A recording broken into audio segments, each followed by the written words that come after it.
और ये भारत की सबसे बेहतरीन अपॉर्चुनिटी है, टेक्निकली प्रैक्टिकली, और ये सारा टेस्टेड है, क्योंकि एक साल में आपको ऐसी टेस्टिमनीज मिलेगी हमारे इकोसिस्टम के थ्रू कि जिन्होंने एक साल में एक अच्छा ग्रोथ, लाइफ का एक स्टेबिलिटी अचीव कर लिया है फाइनेंशियल सेक्टर में। और टेक्नोलॉजी सबसे ज्यादा इंपॉर्टेंट है इस इकोसिस्टम में। सारे जितने भी आप जूम मीटिंग्स के रिकॉर्डिंग्स देखेंगे, सेशंस देखेंगे, सारा टेक्नोलॉजी से रिलेटेड है और दुनिया की सबसे इमर्जिंग टेक्नोलॉजी के ऊपर बात हो रही है। अब इतनी सारी बातें क्यों स्टार्टिंग में की? क्योंकि कोई भी चीज को अगर हम देखना, सुनना, समझना चाहते हैं तो उसमें हमारा सही में करियर है क्या, या हम हमारे लाइफ में जो इम्पोर्टेंट समय रोज दे रहे हैं, सुबह 8 बजे, रात में 9 बजे, या हमारे इकोसिस्टम में आ रहे हैं, तो ये सारी चीजें सबके लिए मायने रखती है। इसमें मैं भी इंक्लूड होता हूँ। तो एमएसटी इकोसिस्टम में सबसे बेहतरीन चीज क्या है? The technology likely to have the greatest impact on the next few decades has arrived. हमारा इकोसिस्टम 1 2 साल, 5 साल, 10 साल ऐसा नहीं है। हर एक चीज का एरा आता है।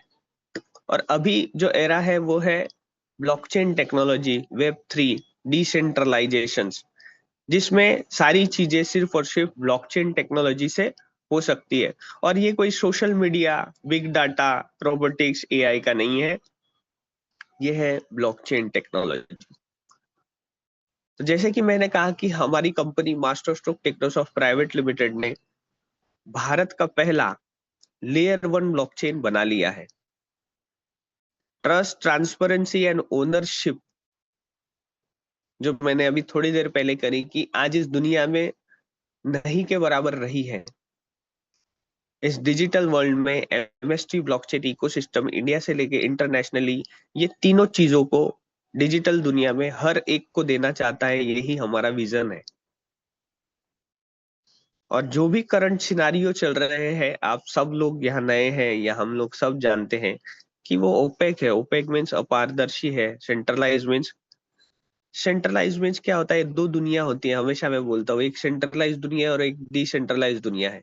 और जैसे जैसे हम लोग ब्लॉकचेन टेक्नोलॉजी या इसमें हम लोग अवेयर होते हैं, तो धीरे धीरे हमारा जो मन है, दिल दिमाग, हमारी जो सोच है, सेंट्रलाइज दुनिया से परे चली जाती है। मतलब इच्छा ही नहीं होती वहां पे कुछ करने की। क्यों? क्योंकि लिमिटेड लोगों के पास में कुछ चीजों का कंट्रोल होता है, चाहे वो नेचुरल रिसोर्स हो, चाहे वो कोई भी इंपॉर्टेंट चीजें हो। और सेंट्रलाइज दुनिया में हमेशा मैन्युपुलेशन होता है, और वो मैन्युपुलेशन एक कॉमन पर्सन के लिए हितकारी नहीं होता। वो कुछ लोगों के लिए ही बहुत ज्यादा उन्हें प्रॉफिट मिले, ऐसा होता है। उस वजह से एक कॉमन पर्सन को दिक्कत होती है। और यही जो दिक्कत है वो सिर्फ और सिर्फ ब्लॉकचेन टेक्नोलॉजी के वजह से ही दूर की जा सकती है। तो एमएसटी इकोसिस्टम में प्रैक्टिकली और टेक्निकली, सिर्फ मैं बोल रहा हूँ या हम लोग लीडर्स आपको बोल रहे हैं या आपको जिन्होंने यहाँ पे इनवाइट किया है, आप प्रैक्टिकली टेक्निकली सारी चीजें चेक कर सकते हैं। सारी की सारी चीजें फेयर, सिक्योर, और सबसे इम्पोर्टेंट चीज, आपने समय निकाल कर इस इकोसिस्टम में आए हैं। वैलिडेटर ड्रिवन इकोसिस्टम में आपके पास में ये गोल्डन लिमिटेड अपॉर्चुनिटी है। हमारे इकोसिस्टम में ये एक सबसे इम्पोर्टेंट पॉइंट है कि ये जो गोल्डन अपॉर्चुनिटी है, ये कुछ ही समय के लिए है। आज तक एज कंपेयर टू अदर्स, क्यों? क्योंकि कंपैरिजन भी बहुत ज्यादा इंपॉर्टेंट प्ले करता है, रोल प्ले करता है कि एक्चुअली अभी तक हम क्या कर रहे थे और अभी हमें क्या करना है। आज इकोसिस्टम्स जो आते हैं वो हर दिन नई अपॉर्चुनिटी, हर दिन नया इन्वेस्टमेंट, हर दिन नई सारी चीजें। बट हमारे इकोसिस्टम में सिर्फ और सिर्फ भारत के कुछ लोगों को ये गोल्डन अपॉर्चुनिटी मिलेगी, और वो है validator driven ecosystem. Layer 1 blockchain, हमने ब्लॉकचेन तो बनाया, बट लेयर 1 ब्लॉकचेन क्या होता है? उसके पहले ब्लॉकचेन, ब्लॉक और चेन, ब्लॉक्स एक दूसरे से कनेक्टेड होते हैं, इसीलिए उसे ब्लॉकचेन बोला जाता है। और ब्लॉक में होता क्या है? सबसे ज्यादा आज इम्पोर्टेंट है हमारा डाटा। आज फेसबुक, इंस्टाग्राम, टेलीग्राम, अमेजोन, आपका पूरा डाटा, और इसे वेब टू बोला जाता है। वेब टू में हमारा डाटा है जो हैक भी हो सकता है। हमारा डाटा कोई भी एक्सेस कर सकता है और उसे बेचा भी जाता है। जब आप इंटरनली डार्क वेब में अगर उसकी स्टडी करेंगे तो हमारा डाटा बेचकर कई लोग करोड़पति बनते हैं। और ऐसी बहुत सारी वेबसाइट्स या बहुत सारे ऐसे व्हाट्सएप पे मैसेजेस आते हैं कि यस 31 हो गया और ये कंपनी ने ये एक अपॉर्चुनिटी निकाली है और आप सिर्फ लिंक करिए, आपको एक गिफ्ट मिलेगा। आज बहुत सारे लोग एजुकेटेड नहीं है साइबर सिक्योरिटी से और उन्हें उतने प्रोटोकॉल्स नहीं पता।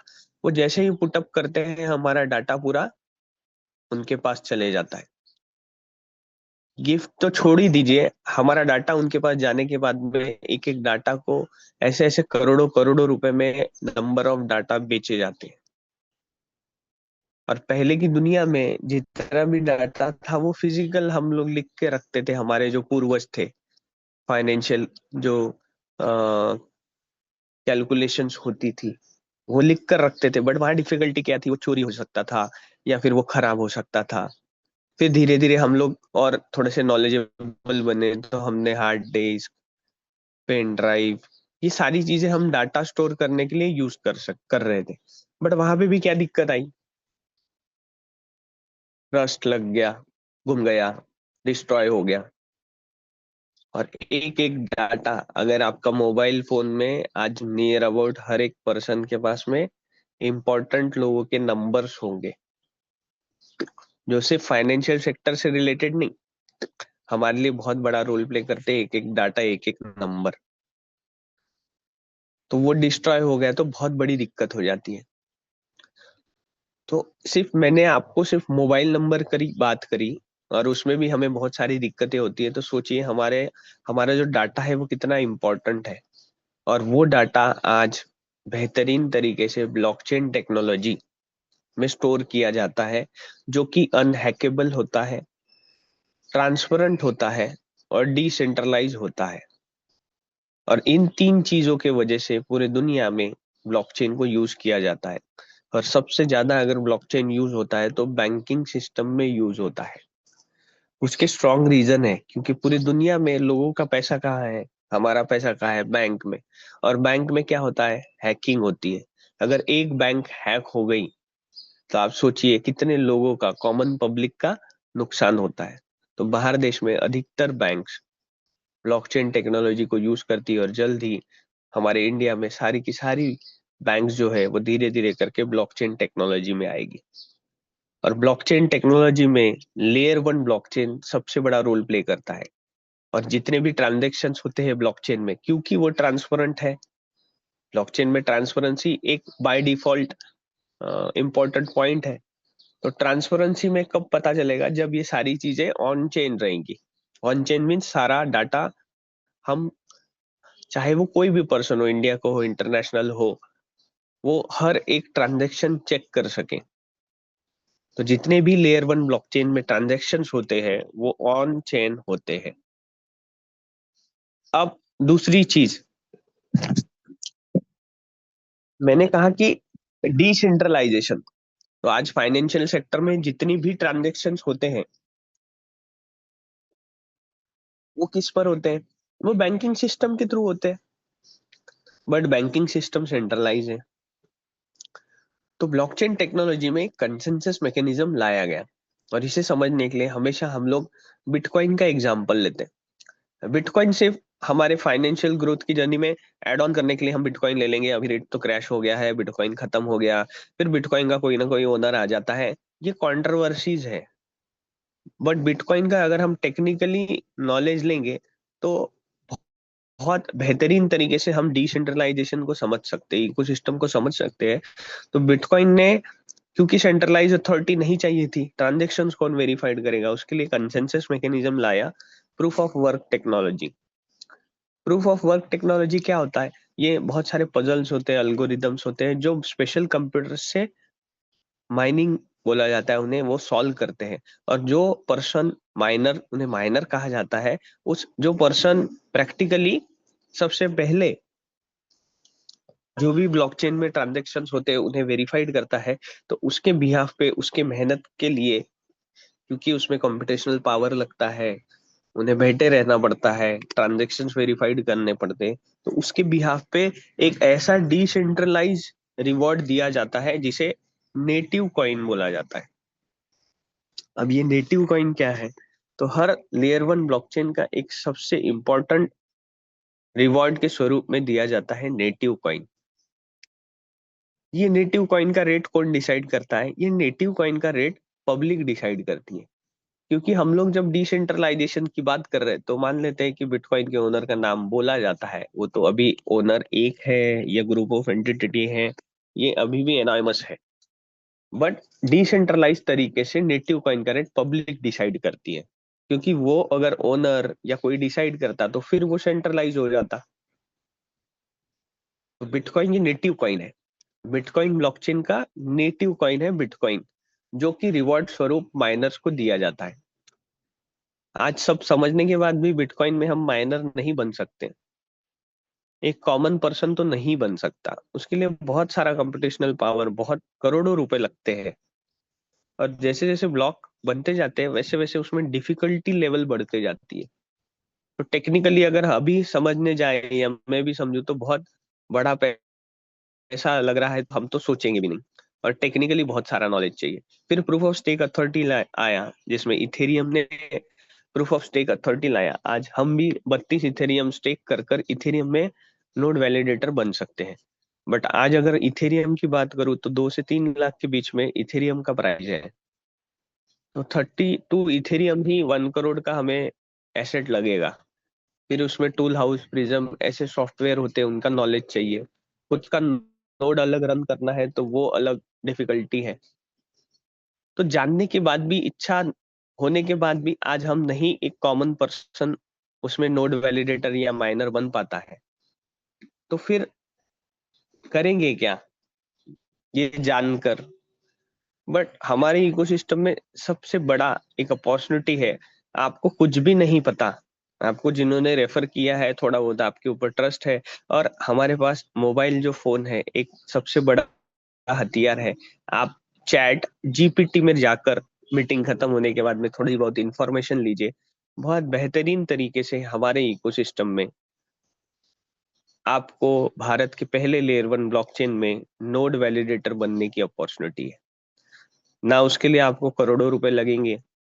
आज मीटिंग नहीं भी समझ में आ गई, फिर भी आप सिर्फ एक बार पार्टनरशिप कर कर आने वाले 19 ईयर्स तक डेली मिंटिंग प्रोसेस के थ्रू हमारे भारत के पहले लेयर वन ब्लॉकचेन का जो नेटिव कॉइन है MSTC, वो डेली आप अर्न कर सकते हैं। ये एक बिगेस्ट अपॉर्चुनिटी है आपके लिए। और हमने कौन सा कंसेंसस मैकेनिज्म यूज किया? अब ये 2 कंसेंसस मैकेनिज्म तो बहुत हार्ड है, तो फिर आपको भी 24/7 इलेक्ट्रिसिटी लगेगी क्या? आपको बैठ के टेक्निकल नॉलेज लेना पड़ेगा क्या? ऐसा कुछ नहीं। प्रूफ ऑफ स्टेक अथॉरिटी ये एक ऐसा कंसेंसस मैकेनिज्म है जिसपे 50% आपके कॉइन्स जो है वो स्टेक रहते हैं, और आपके बिहाफ पे ये हमारे MST लेयर वन ब्लॉकचेन में ट्रांजेक्शन होते रहेंगे। और उसके बिहाफ पे आपको डेली मिंटिंग प्रोसेस के थ्रू कॉइन्स मिलते रहेंगे। और प्रूफ ऑफ स्टेक अथॉरिटी में स्केलेबिलिटी बहुत बड़ा रोल प्ले करती है, जिसमें sharding, layer two rollups, protocol upgrades, ये क्या चीजें हैं? ये टेक्निकल चीजें हैं जो ट्रांजैक्शन पर सेकेंड्स को मेंटेन रखती है। क्योंकि कोई भी चीज, आज हम लोग इंटरनेट पे अगर वीडियो देख रहे हैं, अगर वो 1-2 सेकंड के लिए, 3 सेकंड के लिए भी रुक गया तो हम इरिटेट हो जाते हैं। हम लोग बोलते क्या, इतने पैसे देने के बाद में ये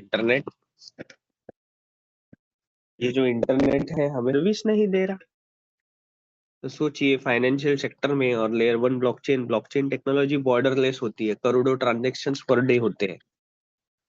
TPS माइक्रो सेकेंड्स भी बहुत इंपॉर्टेंट रोल प्ले करते हैं, जिसके वजह से हमने ये already sharding, layer two rollups, protocol upgrades, ये ऑलरेडी हमारे लेयर 1 ब्लॉकचेन में ऑलरेडी इनेबल्ड है, हमने ये फ्यूचर को देख के बनाया है। तो ये एक ऐसी टेक्निकल चीजें हैं जो ऑलरेडी लेयर 1 ब्लॉकचेन में हमारे ब्लॉकचेन एक्सपर्ट्स ने केस स्टडी कर कर सारे लेयर 1 ब्लॉकचेन है उनको देखकर एडवांस तरीके से हमारा इकोसिस्टम डिजाइन किया गया है। तो आपके पास क्या अपॉर्चुनिटी है, आपको सिर्फ एक बार पार्टनरशिप करनी है। कैसी करनी है वो भी मैं आपको बताता हूँ। सबसे पहले लेयर 1 ब्लॉकचेन में जितने भी ट्रांजेक्शन होंगे वो हमारे आपके थ्रू जो नोड वैलिडेटर्स बनेंगे, जो अपॉर्चुनिटी उनके थ्रू होंगे, सारे ऑन चेन होंगे। प्रूफ ऑफ स्टेक अथॉरिटी, ये कंसेंसस मैकेनिज्म सबसे हाइब्रिड इजी तरीके से टेक्नोलॉजिकल सबसे बेहतरीन कंसेंसस मैकेनिज्म है, वो यूज किया है। हमारे लेयर 1 ब्लॉकचेन में जो नेटवर्क सिक्योरिटी है वो क्रिप्टोग्राफी के थ्रू होती है। आने वाले समय में हम लोग जो रेंट एग्रीमेंट या एमओ कर रहे हैं स्टैम्प पेपर, आने वाले समय में ब्लॉकचेन टेक्नोलॉजी में सॉलिडिटी रस्ट के थ्रू सिंपल तरीके से स्मार्ट, तो सारी की सारी चीजें हम लोग ब्लॉकचेन पे करेंगे। डिसेंट्रलाइज एप्लीकेशंस और सेंट्रलाइज एप्लीकेशंस में क्या डिफरेंस है? सेंट्रलाइज एप्लीकेशंस में आपका डाटा हैक भी हो सकता है, कोई यूज कर सकता है, बट डिसेंट्रलाइज एप्लीकेशंस जब वेब 3 से इनेबल्ड होते हैं और ब्लॉकचेन टेक्नोलॉजी के साथ इंटीग्रेशन करके होते हैं, तो आपका डाटा हैक नहीं हो सकता, कोई नहीं देख सकता, 100% कंट्रोल आपके पास में है और वो डिसेंट्रलाइज तरीके से काम करता है। नेटिव टोकन मैनेजमेंट में बहुत सारी चीजें होती है। टोकनॉमिक्स क्या है, इसमें हॉल्विंग क्या होती है, इसमें टीपीएस आगे आने वाले समय में कैसे बढ़ेगा। पूरे दुनिया में अगर बहुत सारे लेयर 1 ब्लॉकचेन है, उसके साथ में अगर हमको खड़े होना है, या हम ब्लॉकचेन टेक्नोलॉजी ये सर्विस सेक्टर है, तो हम लोग हमारा इकोसिस्टम सर्विस कैसे देंगे, ये सारी की सारी चीजें नेटिव टोकन मैनेजमेंट में होती है, जिसमें सबसे बड़ा रोल प्ले करता है टोकनॉमिक्स और हॉल्विंग, जिस वजह से जो नेटिव कॉइन का जो रेट है वो डिसाइड होता है। और स्केलेबिलिटी सॉल्यूशंस, जिसमें बहुत सारी चीजें लेयर 2 ब्लॉकचेन भी बोलते हैं, वो भी ऑलरेडी हम बना रहे हैं। अब लेयर 2 क्यों? क्योंकि जैसे जैसे ये आज कहीं ना कहीं नए लोग कुछ तो समझ में आ रहा है कि ब्लॉकचेन टेक्नोलॉजी में हाँ कुछ ना कुछ टेक्निकल चीजें हैं।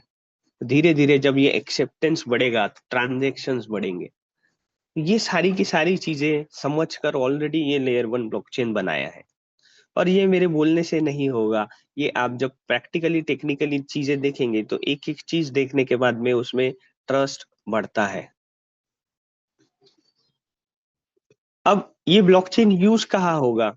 तो आज जितने भी सेक्टर्स चल रहे हैं, finance and banking, supply chain management, health care, real estate, energy and utilities, media and education, government and public sector, ये जो सारी चीजों में हम लोग इन्वॉल्व है, कॉमन पर्सन भी इन्वॉल्व है, गवर्नमेंट भी इन्वॉल्व है, और सिर्फ इंडिया के नहीं पूरे दुनिया के इकोसिस्टम्स है ये, जिसमें आज जो बैंकिंग हो रही है आने वाले समय में ब्लॉकचेन टेक्नोलॉजी में बैंकिंग आएंगी, क्योंकि वहां ब्लॉकचेन टेक्नोलॉजी में सिंगल पॉइंट ऑफ फेलियर नहीं होता है। आज लिंक फेल का जो प्रॉब्लम है वो रिजॉल्व हो जाएगा। और सबसे इंपॉर्टेंट चीज है क्रॉस बॉर्डर पेमेंट। आप with in few seconds blockchain technology के थ्रू आप अपने अपनों के पास में पैसे पहुंचा सकते हो, और बहुत कम पैसे में। आज रेमिटेंस बहुत बड़ा रोल प्ले करता है, जो बाहर लोग रहते हैं बहुत सारा पैसा उन्हें देना पड़ता है, वो ब्लॉकचेन टेक्नोलॉजी रिजॉल्व कर लेगी। सप्लाई चेन मैनेजमेंट में मैं हमेशा कहता हूँ, और वॉलमार्ट का नाम क्यों लेता हूँ, क्योंकि देखिए दुनिया के जो भी बड़े बिजनेसेस है उसके पीछे वो लोग बहुत केस स्टडी करते हैं, उनके बहुत सारे एक्सपर्ट्स रहते हैं, और वो वही चूज करते हैं जहाँ पे उनका फायदा हो, या उनके बिजनेस में एक अच्छी ग्रोथ मिले। और वॉलमार्ट ये एक सर्विस सेक्टर में आता है। ये हमारे गुड है,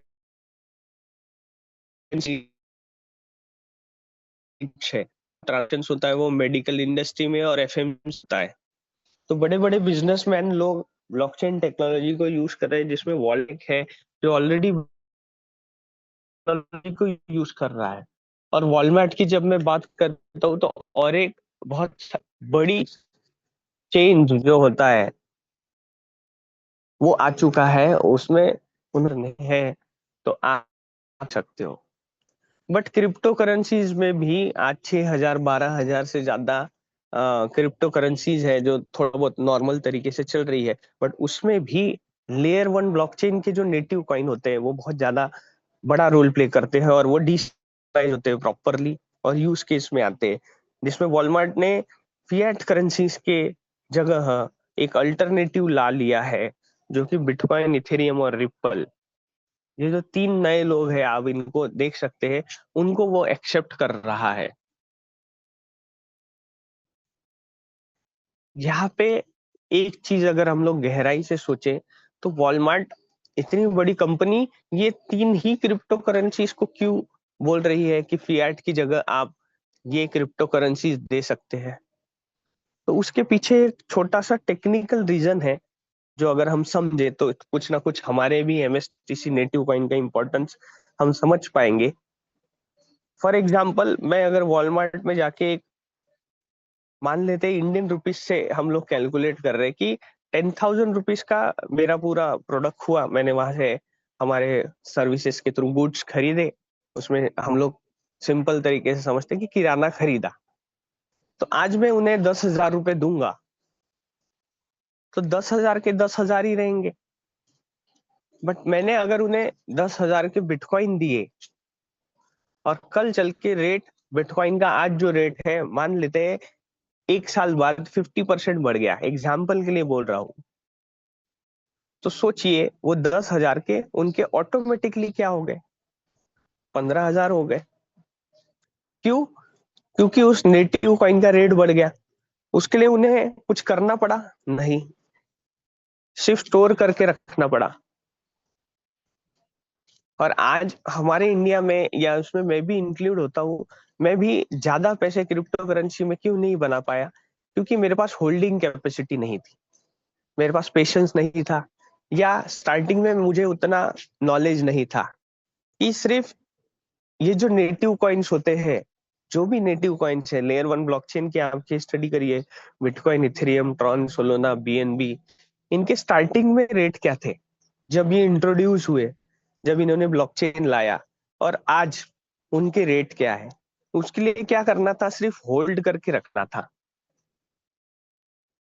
तो ये हमारे एमएसटी इकोसिस्टम में, एमएसटीसी नेटिव के कॉइन के साथ में होगा, प्रैक्टिकली होगा, क्योंकि सारी चीजें टेक्नोलॉजिकल है। आज एमएसटीसी का कॉइन अलग है, कल अलग होगा, परसों अलग होगा, अप एंड डाउन चलेंगे। बट सिर्फ और सिर्फ होल्डिंग कैपेसिटी अगर क्रिप्टो करेंसी में होती है, तो डेफिनेटली हम अपने लाइफ में कहीं ना कहीं अच्छा ग्रोथ कर सकते हैं। तो इस पॉइंट के थ्रू हम लोग लेयर 1 ब्लॉकचेन कॉइन की इंपॉर्टेंस और आने वाले समय में यूज केसेस क्या क्या हो सकते हैं। वॉलमार्ट तो चलो बाहर का है, हम लोग 135 करोड़ लोग हैं, एक छोटे छोटे भी यूज केसेस धीरे धीरे कर कर, ये जितने भी यूज केस मैं आपको शो कर रहा हूं, अगर इसमें आने लग गए, और वो नोड वैलिडेटर ही रहेगा कि आने वाले समय में यूज केसेस खुद ही लाएगा।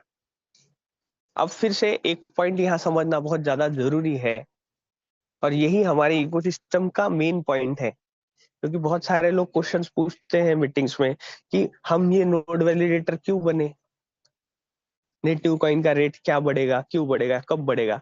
फॉर एग्जाम्पल, मान लेता हूं कि आप मेरे एरिया में रहते हैं, फॉर एग्जाम्पल चंद्रपुर में, और मेरा एक किराना शॉप है, और यहाँ पे बहुत सारे लोग एमएसटी से कनेक्टेड है। तो मैं क्या करूंगा, अगर आपका बिल हो रहा है 5,000, तो मैं आपको बोलूंगा सर आप 4,000 रुपीज मुझे कैश दे दीजिए, और 1,000 रुपीज के अगर आपके पास में for example MSTC native coin है, तो हम लोग उसका एक रेट डिसाइड करेंगे, आप वो मुझे दे दीजिए। उसमें क्या हो गया, उनकी जो लिक्विडिटी है, आज उनके पास जो नेटिव कॉइन है वो उन्होंने दे दिया, बट मैं उसे क्यों स्टोर करूंगा? क्योंकि आज का जो रेट है, मान लेते हैं मुझे 3 साल बाद भी अगर उसका डबल हो गया, तो भी मेरे लिए बेनिफिट है। और हम लोग हमेशा कंपेयर करते हैं कि गवर्नमेंट, म्यूचुअल फंड और ये सारी चीजें अच्छी है, बट आज हम लोग उस स्टेज पर है कि हमारे पैसे को हमें कैसे ग्रोथ देना है, उसके लिए हमें नॉलेज लेना बहुत जरूरी है। आज मुझे 8 साल लगेंगे बैंक में डबल करने के लिए, अगर मैं डिपॉजिट करता हूं तो ये आज जो मैं चीज बोल रहा हूँ, ये आने वाले समय में, आप आने वाले इकोसिस्टम्स में, हमारे एमएसटी इकोसिस्टम है और भारत के अंदर ही ये सारी चीजें देखेंगे कि यूज केसेस एक नोड वैलिडेटर ही अपने स्टार्ट कर देगा। और ये डिसेंट्रलाइज है, मुझे किसी की जरूरत नहीं है, मुझे किसी की परमिशन नहीं लेनी है, क्योंकि तभी तो डिसेंट्रलाइज हुआ। मुझे उसके लिए गोमास्ता निकालना है, गवर्नमेंट से परमिशन ले, ऐसा कुछ नहीं है। हम दोनों ने एक दूसरे ने म्यूचुअल अंडरस्टैंडिंग करके उसका रेट डिसाइड किया, उनकी लिक्विडिटी हो गई और मेरा भी काम हो गया, और मुझे उसका प्रॉफिट मिलेगा। तो ये यूज केसेस डिसेंट्रलाइज तरीके से आने वाले समय में होने वाले हैं। एंड मार्क माय वर्ड्स, ये शायद चालू भी हो गया होगा। ये ओपनली नहीं कर पाएंगे, बट धीरे धीरे ये सारी की सारी चीजें जब डिसेंट्रलाइज तरीके से एक दूसरे के साथ में स्टार्ट होगी, तो आप समझ सकते हैं लिक्विडिटी और परसेंटेज ऑफ ग्रोथ, ये दोनों को अगर एक लॉजिकली हम लोग एक दूसरे के साथ भी करने लग गए, तो भी बहुत बड़ा फ्यूचर हम क्रिएट कर सकते हैं। और हमारे इकोसिस्टम में एक लाइन है, your path to a decentralise future.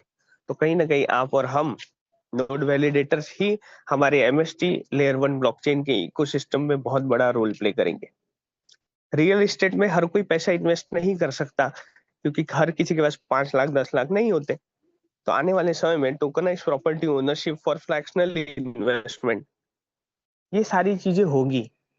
हम लोग 50,000 भी कोई अच्छे प्लॉट पे इन्वेस्ट कर पाएंगे, जो ऑलरेडी इसके ऊपर संसद में हमारे भारत में ऑलरेडी बातें चालू है, और ये आने वाले समय में होगी, और वो सिर्फ और सिर्फ ब्लॉकचेन टेक्नोलॉजी के थ्रू ही होगी। क्योंकि कुछ सालों पहले, या आप लोगों को पता है कि एक एक प्लॉट 5 5 10 10 लोगों को बेचा गया, केस लड़ते अभी भी लड़ रहे हैं। बट पैसा एक कॉमन पर्सन का मेहनत करके कमाता है, और कुछ ना कुछ ग्रोथ के लिए अगर पैसा देता है, और वो वहां ऐसा फ्रॉड हो जाता है, तो बहुत दिक्कत होती है। और ये एक कॉमन पर्सन के लिए ब्लॉकचेन टेक्नोलॉजी हेल्प करेंगी। इस वजह से कॉमन पर्सन इसको यूज करेगा। आने वाले समय में जैसे हम लोग अभी बोलते हैं कि तुम्हारा 7 12 दो, और हम लोग 2 मिनट में उसमें किसका नाम है देख लेते हैं। तो आने वाले समय में ये होने वाला है कि आपका कौन से ब्लॉकचेन पे प्रॉपर्टी है, और कौन से ब्लॉकचेन पे हम रजिस्ट्री करेंगे, ये सारी चीजों को समय लगेगा। आज शायद बाउंसर जा रहा है या ट्रस्ट नहीं हो पा रहा है, बट आने वाले समय में ये सारी चीजें होगी। जैसे हम लोग बिना छुए कपड़े नहीं खरीदते थे, नहीं नहीं, छुआ, अरे ऑनलाइन आया तो फटा हुआ रहेगा, उसमें मैं भी आता हूँ। जब मैंने पहला ऑर्डर किया था, तो मुझे ऐसा लग रहा था कि ये लोग कुछ फ्रॉड तो नहीं देंगे। ये टेक्नोलॉजिकल चीजें हैं, ये किसी के लिए नहीं रुकती, और इन्हें आने वाले समय में एक्सेप्ट करना ही पड़ेगा, और हम ऑलरेडी एक्सेप्टेंस मोड पे आ चुके हैं। वो अवेयरनेस वाला स्टेज गया, अभी अभी एक्सेप्टेंस वाला है, क्योंकि फेसबुक इंस्टाग्राम टेलीग्राम और हमारे जो जेनजेड है, ये ब्लॉकचेन का आप उनको नाम बताओ पता चल जाएगा। पुराने लोगों को ब्लॉकचेन बोले तो वो चेन ही समझते हैं, जो एमएलएम में है। हाँ, फिर से ये चेन आ गई, तो बहुत सारी दिक्कतें थी, बट बहुत अच्छी चीज है आज। एमएसटी इकोसिस्टम कहीं ना कहीं रोज सुबह सुबह 8 बजे, भले ही आप किसी के बोलने पे आए हो, बट कुछ ना कुछ तो चीजें अवेयर हो रहे हो। तो ये इकोसिस्टम का एक पार्ट है, और जिसमें आने वाले समय में ये सारे जितने यूज केसेस है, उसको एक एक करके कभी नेक्स्ट मीटिंग में एक एक को हम डिस्क्राइब करेंगे कि कैसे हो सकता है। आज हमने थोड़ा सा नेटिव कॉइन का एक एग्जांपल समझने की कोशिश करी, और ये ऑलरेडी हो भी रहा होगा हमारे इकोसिस्टम में। तो एमएसटी ब्लॉकचेन क्या रिप्रेजेंट करेगा? सिर्फ इंडिया में नहीं, पूरे दुनिया में real world utility plus decentralisation trust, ये ऐसी चीजें हैं जो एमएसटी इकोसिस्टम में करेगा। अब आप लोगों के पास में ठीक है, ये सारी चीजें ब्लॉकचेन तो बहुत समझा रहे हैं, ठीक है, समझ रहा है, मेरा क्या फायदा, और मैं क्यों लूं, और इतने का है, और इसमें मुझे क्या ग्रोथ मिलेगा? तो ब्लॉकचेन पूरे 21 नोड्स पे चलेगा हमारे इकोसिस्टम में, और एक नोड को हमने 70,000 यूनिट्स में डिवाइड किया गया है, ताकि एक कॉमन पर्सन भी इसमें पार्टिसिपेट कर सके। क्योंकि जैसे मैंने बिटकॉइन इथेरियम आपको बताया, करोड़ों रुपए की इन्वेस्टमेंट, बहुत अलग हेडेक टेक्निकल है, समझ नहीं पा रहा है, पहली बार तो बाउंसर जाता है। और ये प्रैक्टिकल है, क्योंकि हम लोग इससे अवेयर नहीं है। रोज जो भी सारी चीजें होगी, उससे धीरे धीरे अवेयर होके समझ में आता है। तो आपको सिर्फ ये ध्यान में रखना है, 21 नोड्स है हमारे इकोसिस्टम में, लिमिटेड अपॉर्चुनिटी है। एक नोड को हमने 70,000 फ्रैक्शंस में डिवाइड किया गया, ताकि कॉमन पर्सन तक ये अपॉर्चुनिटी जाए, और बहुत कम पैसे में वो हमारे भारत के पहले लेयर 1 ब्लॉकचेन में नोड वैलिडेटर बन सके, और आने वाले 19 ईयर्स तक डेली मिंटिंग प्रोसेस के थ्रू वो नेटिव कॉइन को अर्न कर सके। जिसमें 7 नवंबर 2024 को आईडीओ के साथ इनिशियल डेप्स ऑफरिंग के साथ हमने प्राइसिंग स्टार्ट करी थी 1000 rupees plus 18% GST, 1000 plus 18% GST. 1180 में हमारे भारत के पहले लेयर वन ब्लॉकचेन में 7 नवंबर 2024 को मिनिमम एक फ्रैक्शन लेकर अपॉर्चुनिटी मिली थी पार्टनरशिप करने की, जिसमें डेली मिंटिंग प्रोसेस के through 20 point something coin per day आते थे। पर डे आते हैं, आपको हर दिन आएंगे। पैसे की जरूरत हर दिन है हमें, वैसे ही हमारे एमएसटीसी नेटिव कॉइन हर दिन आपको आएंगे। बट अल्गोरिदम ऐसा सेट किया है कि जैसे जैसे आप पर fraction in MST layer one blockchain में बाय करेंगे ऑल ओवर इंडिया से कहीं से भी, उसका रेट इंक्रीज होते रहेगा। और आज पर फ्रैक्शन का रेट है 2700 के ऊपर है, 18% जीएसटी के साथ। तो आप ये डिफरेंस समझिए। एक साल हुआ है इकोसिस्टम को, 1180 रुपए का फ्रैक्शन आज 2700 रुपए हो चुका है। और बहुत लोग बोलते हैं कि हमारे इकोसिस्टम में है क्या, कितने पैसे मिल रहे एज कम्पेयर टू अदर हम करते हैं कि जहाँ 1% ROI है या डबल दे रहे हैं ट्रिपल दे रहे हैं। वो बात एक अलग हो गई, पर मैथ्स और टेक्निकल तरीके से अगर मैं प्रैक्टिकली प्रूफ करूं तो मुझे बताइए 1180 का एक फ्रैक्शन था, आज वो 2700 का हो चुका है, तो कितना परसेंटेज ग्रोथ हुआ? डबल हो गया। तो आज फ्रैक्शन बाइंग ही डबल हो चुकी है। यही इकोसिस्टम की बहुत बड़ी हिस्ट्री क्रिएट ऑलरेडी हो चुकी है।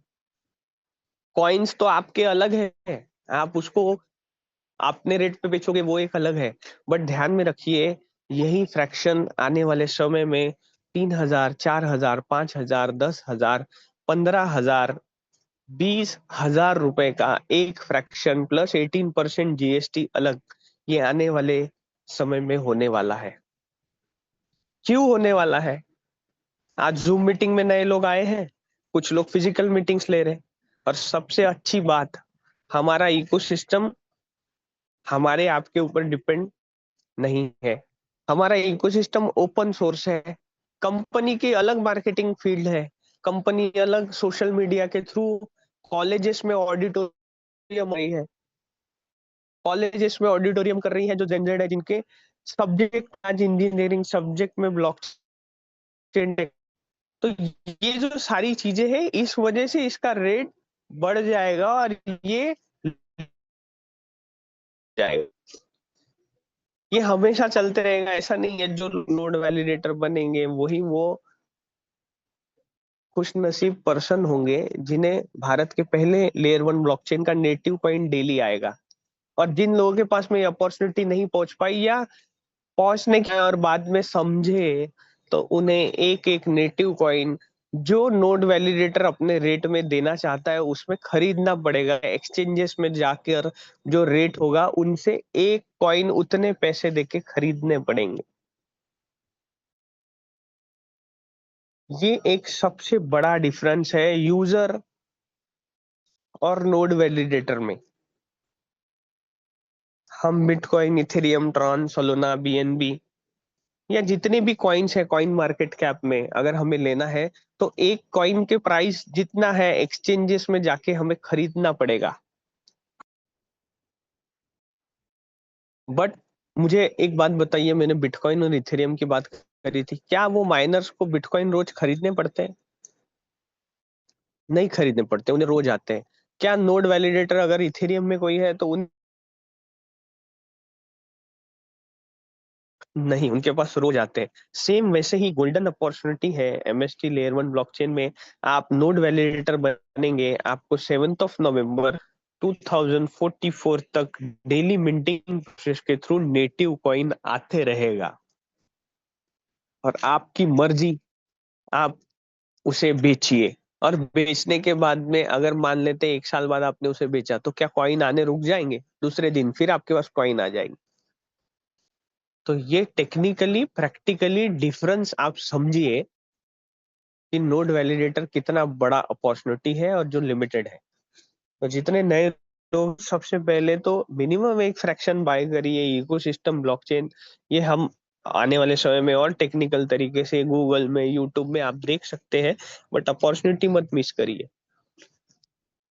अभी 9th नोड एक्टिव है, अभी 9.14 कॉइन पर डे आपको आ रहे हैं। फिर 10th नोड एक्टिव होगा तो प्राइस बढ़ेगी और कॉइन आप देख सकते हैं डिक्रीजिंग लेवल में आएंगे, फिर 8.23। ऐसा करते करते ये 21 नोट तक आएगा तो प्राइस 20,000 प्लस 18% जीएसटी से तो स्टेज 3 में स्टार्टिंग होगी। तो सोचिए मिलेंगे 3.92, आज हमें कितना मिल रहा है 9.14।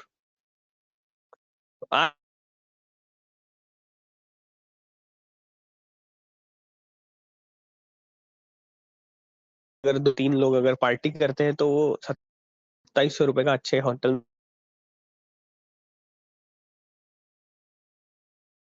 में बिल बनता है। कि आज एक नॉर्मल पर्सन भी नोट वैलिडेटर क्यों बन सकता है, क्योंकि एक नॉर्मल पर्सन दिवाली में 2-3 हजार रुपए के फटाके क्रैकर्स फोड़ देता है। तो आज हमारे पास ये बिगेस्ट अपॉर्चुनिटी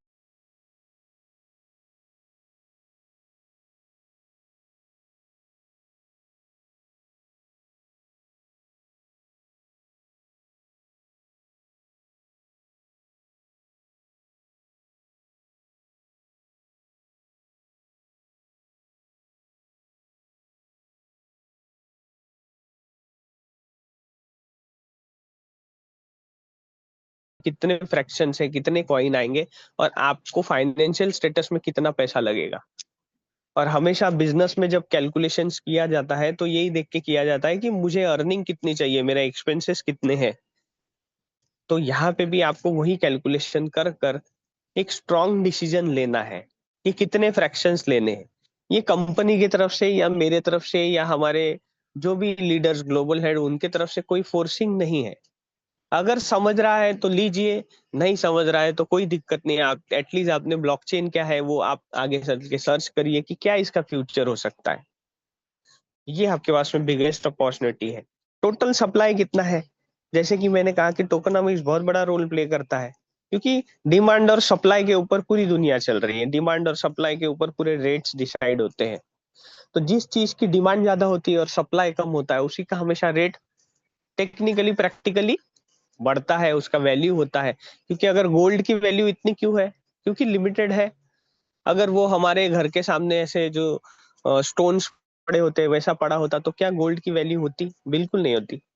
तो लिमिटेड ये जो चीजें होती है टेक्निकली यहाँ पे प्रैक्टिकली टोकोनॉमिक्स में हम लोग देख सकते हैं। जैसे बिटकॉइन सिर्फ 2 करोड़ 10 लाख कॉइन है जो 2009 से लेके 2041 तक आते रहेंगे। वो ब्लॉकचेन पे डिप्लॉय हो चुका है, अब उसे कोई नहीं रोक सकता। तो सेम आप एमएसटीसी नेटिव कॉइन में जब पार्टनरशिप करते हैं, आज लेंगे तो कल से आपको नेटिव कॉइन आते रहेंगे और वो 7 नवंबर 2044 तक आते रहेंगे। कितने आएंगे? 840 करोड़ के करीब। 840 करोड़ 13 लाख है। अगर आपको प्रैक्टिकली टेक्निकली जो एक्सपर्ट या क्रिप्टो में है वो देखना चाहते हैं तो आप जरूर हमारा गिटहब में जाकर व्हाइट पेपर देखिए, उसमें ईच एंड एवरी एक एक कितने कॉइन है एग्जैक्टली पता चलेगा। एक समझने के लिए हम लोग समझते हैं कि 840 करोड़ कॉइन इन 21 नोड्स के थ्रू पब्लिक के थ्रू बाहर आएंगे। बट इसमें टोकनॉमिक्स में एक चीज आपको ध्यान में रखनी है, टोकनॉमिक्स ऐसे डिजाइन किया गया है कि पहले 50% जो कॉइन है वो 2 साल में बाहर आएंगे, जिसमें ऑलरेडी हम 1 साल कंप्लीट कर चुके हैं। एक ही साल है हमारे पास ज्यादा फ्रैक्शंस लेकर ज्यादा नेटिव कॉइन इकट्ठा करने का। क्यों? क्योंकि उसमें जो टोकनॉमिक्स किया गया है, रिमेनिंग जो 420 करोड़ कॉइन है 50% सप्लाई, उन्हें आने के लिए 18 साल लगेंगे। तो आप समझ सकते हैं बहुत बड़ा डिफरेंस है। पहले 420 करोड़ कॉइन 2 साल में, बाकी 420 करोड़ कॉइन 18 साल में। तो नेटिव कॉइन किसके पास ज्यादा इकट्ठा रहेंगे? जो पहले 2 साल में आएंगे। और नेटिव कॉइन का जो रेट है लेयर 1 ब्लॉकचेन का, जरूर आप केस स्टडी करिए। बिटकॉइन, इथेरियम, ट्रॉन, सोलोना क्या प्रैक्टिकली जाता है। आप सिर्फ नेटिव कॉइन के थ्रू अगर रेट बढ़े तभी कमा सकते हैं ऐसा कुछ नहीं है। बहुत सारे वैलिडेटर स्टेकिंग आएगा एमएसटीसी देकर, ट्रांजेक्शन फीस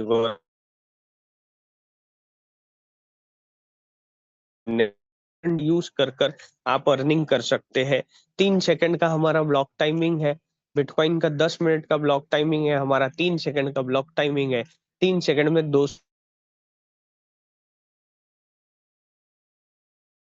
एलिमेंट होते हैं। एक तरीके से हमें डेली कॉइन्स आते हैं। इसमें हॉल्विंग सबसे बड़ा रोल प्ले करता है। हॉल्विंग 50% सप्लाई रिड्यूस किया जाता है। ये जानबूझ के किया जाता है, कल बड़ा स्ट्रॉन्ग पॉइंट है। बिटकॉइन की हॉल्विंग हर 4 साल में होती है। 50% सप्लाई रिड्यूस किया जाता है, हो जाता है टेक्निकली, और उसी के वजह से डिमांड क्रिएट होती रहती है और सप्लाई 50% रिड्यूस होता है, तो बहुत बड़ा ग्रोथ होता है। हम लोग हॉल्विंग ईयर में आ चुके हैं। प्रैक्टिकली आप देखेंगे, हमारे एमएसटीसी नेट हमारे पास ये गोल्डन अपॉर्चुनिटी है कि नोड वैलिडेटर बंद कर डेली कॉइन्स इकट्ठा कर सकते हैं।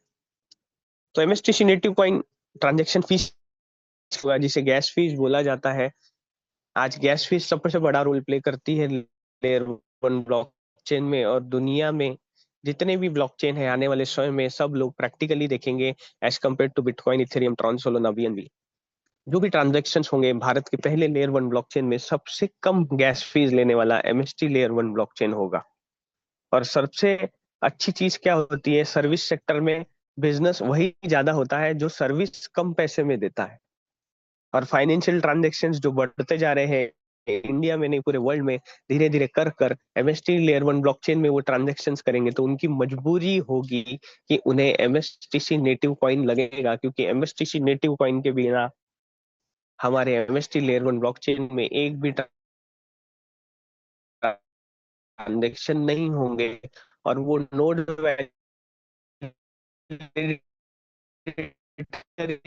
होंगे जिनके पास में रोज नेटिव कॉइन आएगा, वही person P to P exchanges में अपने रेट में कॉइन को बेचेंगे। नेटिव कॉइन बहुत बड़ा रिवॉल्यूशन है, कोई सिविल नहीं, कोई मीडिएटर नहीं है। आने वाले समय में डीफाई में आप with in 1 minute lending borrowing कर सकते हो, उसमें भी एमएसटीसी नेटिव कॉइन यूज हो। तो अगर ओवरऑल मैं अगर बात करूं, तो MST layer one blockchain trust, transparency, ownership को देगा। वैलिडेटर्स बैकबोन है हमारे इकोसिस्टम में। धीरे धीरे कर कर हम और आप हमारे एमएसटी लेयर वन ब्लॉकचेन के थ्रू हम लोग डिजिटल फ्यूचर बना रहे हैं। इसमें एक अपॉर्चुनिटी है, अगर आप रेफर करते हो किसी को तो आपको इंडियन रुपीज में अमाउंट मिलेगा। अब ये इकोसिस्टम अलग है। आप नोड वैलिडेटर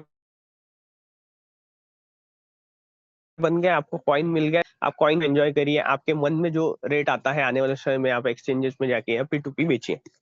दूसरा जो है, आप जितने भी लोगों को डायरेक्ट रेफर करेंगे उनका 5% का इनकम आपको मिलेगा, इंडियन रुपीज में मिलेगा।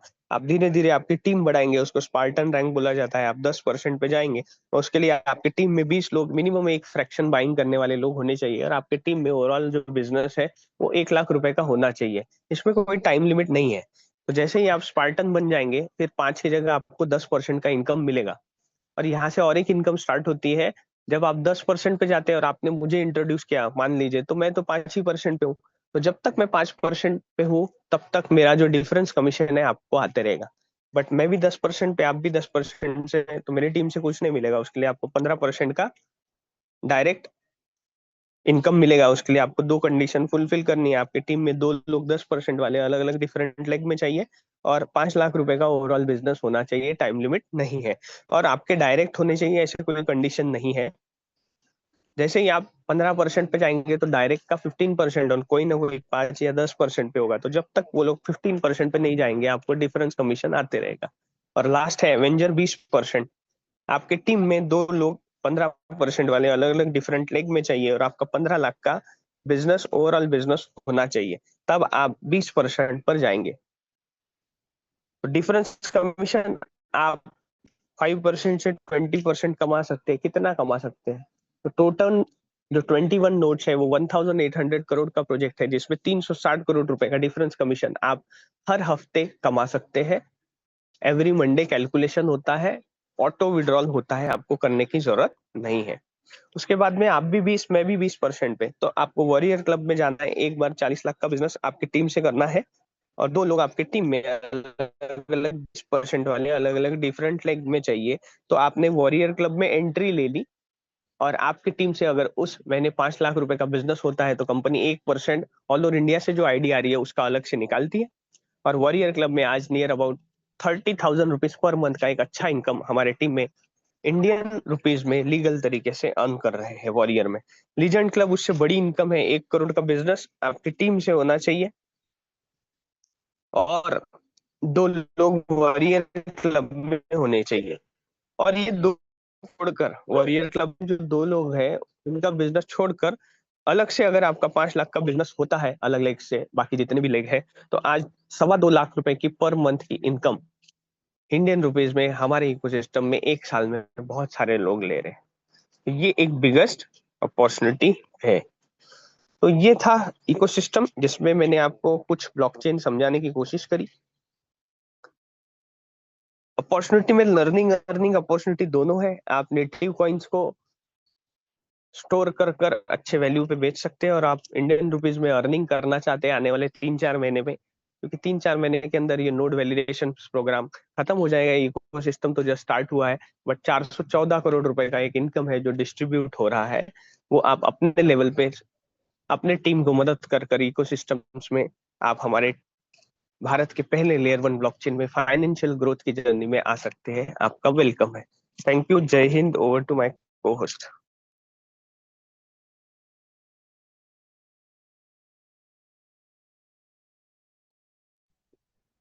पुनीत जी या बहुत राज से। बहुत बहुत बहुत शुक्रिया पवन जी, बहुत बेहतर तरीके से प्रेजेंटेशन रहा। और दोस्तों, गुरुवार का दिन हमें याद रखना होगा, क्योंकि गुरुवार को शाम संध्या 6 बजे हमारे प्रोग्रामर को founder director Pramod Borate sir राष्ट्र को संबोधन करेंगे। और दोस्तों, यह समय चूकना नहीं है। जूम मीटिंग में 1,000 रूम की कैपेसिटी है, के अलावा यूट्यूब को लाइव किया जाएगा। दोस्तों, आज फ्रैक्शन खरीदने का समय जो है वह बहुत रश ओवर है। जल्द से जल्द अपना एक फ्रैक्शन अपने हित में खरीद के रखिएगा जरूर। पुनः मुलाकात होगी संध्या साढ़े 9 बजे। तब तक के लिए दोस्तों, नमस्कार। जय हिंद।